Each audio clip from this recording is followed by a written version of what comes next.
De hacer un enlace hasta la ciudad de Buenos Aires, Argentina, con Guillermo Aguirre, autor del libro Lírico y Profundo, biógrafo de Julio Goyen, y por supuesto la historia real o verdadera, auténtica de lo que ocurrió en la Cueva de los Tallos en Ecuador. Guillermo nos estaba comentando entonces que en 1965 Juan parte hacia Ecuador, conoce a esta tribu o estas personas indígenas y ¿qué sucede? Bueno, las conoce y siempre trato de evocar y tratar de reproducir cómo debe haber sido este momento. Sí. Él habla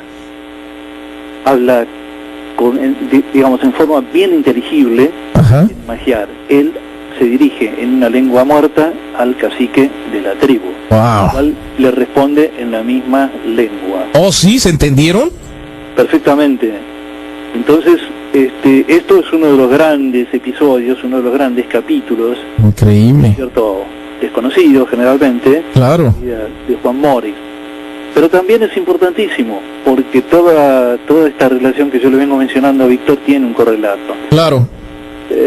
Como yo le dije a usted que Julio. Juan Ajá. que Juan Morix era una persona que estaba en permanente contacto con museos y todo lo demás, por Sí. tanto, él no desdeñaba y le interesaban lo que podríamos llamar genéricamente y muy ampliamente tesoros, ¿no es así? Ajá. Porque en el mundo de la arqueología, más de encontrar huesos, fósiles y Piedras.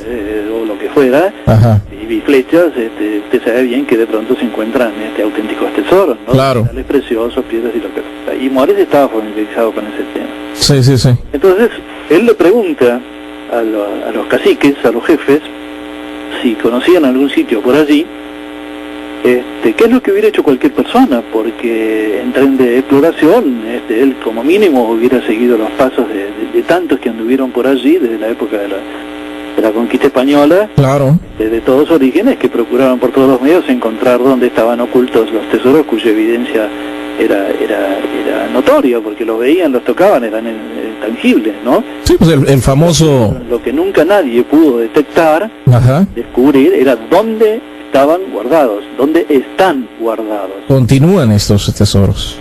Bueno, pero es que esto es así, nadie puede decir se vaciaron, no hay más nada. Claro, claro.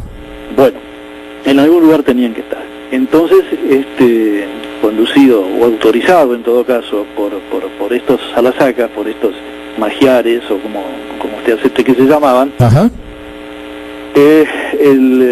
digamos, lo pusieron en contacto con otros indígenas que habitan la región cercana, que se los denomina genéricamente jíbaros. Sí. Son otra clase, es otra etnia, pertenecen a otra cultura totalmente diferente y son los que viven en la región de lo que, siendo al grano, sería la Cueva de los Tallos. ¿Esta tribu de los jíbaros no son los que hacen las cabezas pequeñas, las reducen? Sí, desde ya, hasta el año 1962 Ajá.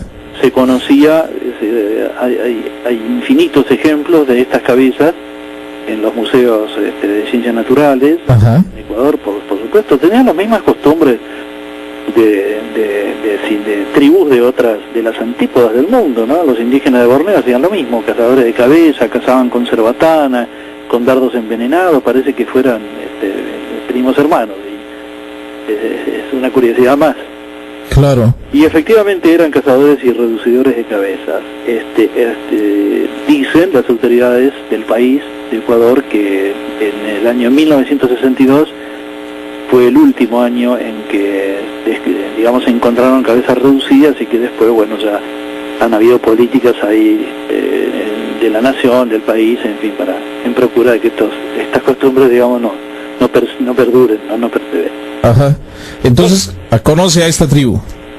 Conoce a esta tribu y entonces esta tribu, por encargo de los otros, lo conducen a Juan a la Cueva de los Tallos. Y acá debo hacer un paréntesis, porque Ajá. acá siempre se habla, y digo se habla porque lamentablemente se habla mal, no se sabe de qué se habla y se dice cualquier cosa y se macanea, bueno, es un término argentino, no sé si usted lo Ajá. Sí, sí, sí. interpretar, pero digamos, se falsea la realidad, se dicen cualquier cosa. Ajá. Pero la cueva de los Tallos no es una cueva, sino que estamos hablando de un sistema de cuevas. Ok. Como los Tallos en definitiva son unos pájaros, ese es el nombre común que tienen unas aves que viven en la región, Sí. pero que en otros países que también hay, se los conoce con otros nombres. Por ejemplo, en Venezuela se los conoce como guácharos. Ujú. No sé qué otro nombre puedan tener, En otros lados. pero bueno, pues así se le dice Tallos, Ok. con Y. ¿Perdón? Sí, entonces por la gran cantidad de aves que hay en ese lugar se le nombra así estas cuevas. Claro, entonces digamos que hay cuevas, plural, cuevas de Tallos por allí. Ajá. Entonces, obviamente, él no, a más de resultarle una sorpresa enorme, visitar una de estas cuevas, porque los Tallos son unas aves extraordinarias, muy raras, Ajá. son, si se me permite la licencia, se parecen a los murciélagos en el sentido que son casi ciegos, viven en las cavernas, duermen colgados cabeza abajo, Ok. salen solamente de noche, comen Insectos. frutos, semillas oleaginosos y no metabolizan el aceite de estos frutos y lo acumulan en su cuerpo. Ajá. Por eso les llaman pájaros aceiteros. Ujú. Y se los caza, se los recolecta 2 veces por año ahí en la región para extraerle muy fácilmente el aceite que guardan en, digamos, lo que serían los muslos de las patas, ¿no? Ajá. Bueno, lo llevan a Morris a una de estas cuevas y Morris, por cierto, queda fascinado con lo que ve, porque aparte de estas aves, lo que había eran unas construcciones bajo tierra, sobrenaturales, por decirlo de alguna forma. Ajá.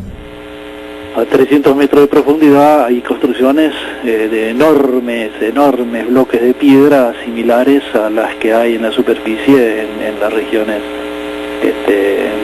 digamos, donde estaban los mayas, por decir algo. Ok. Será también. Encontrarse con ese tipo de construcciones hechas indudablemente por el hombre a 300 metros de profundidad Ajá.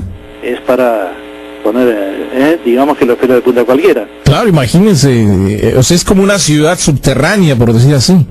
Y sí, yo no digo, yo en realidad no afirmo, él tampoco, no se trataba de una ciudad, pero lo que hay es lo que acabo de decir, Construcciones. ya por supuesto y publicada, por cierto que en mi libro también, y además hay partes de las cuevas que no fueron hechas por el hombre, pero fueron modificadas indudablemente por el hombre, porque tienen el techo absolutamente liso, las paredes lisas, pero lisas como si fueran, parece hasta de mármol, por decirlo de alguna forma. Sí, sí, sí. Y hay ángulos rectos, perfectos, ¿no? Que esto en la naturaleza, en las cavernas no existe. Claro. Bueno, Morris se encuentra con eso y entonces pregunta sobre otros temas, sobre tesoros y qué sé yo, y dada la influencia enorme que él ejercía sobre las personas, Ujú. lo demás, lo conducen a otra cueva. En realidad luego se conocerían 5 entradas Ajá. en distintos lugares, incluyendo una en Perú, y se afirma que todavía hay una en Venezuela. Wow. Porque es todo un sistema, ¿no? Es todo un sistema de cavernas, lo cual no debe sorprender mucho a la gente, porque los iniciados en el tema de la espeleología, Julio Ajá. luego fue un gran espeleólogo de clase mundial, saben muy bien que esto es cierto, ¿no? Que existe. En Estados Unidos hay un sistema que tiene más de 1000 kilómetros, Ajá. muy conocido, una atracción turística. Sí, sí. Entonces, en este caso, por ejemplo, este sistema de cavernas están conectados Perú, Ecuador, Venezuela y no sabemos qué más. Sí, esto es lo que ellos afirmaban. Ajá. Y siempre todo esto hay que tomarlo con no diré recelo, pero en todo caso con la reserva que corresponde, porque Claro. ninguno de ellos quería referirse exactamente a lo que después usted verá que movió, lo que movió el conocimiento de esto que Está vamos ahora a platicar al respecto.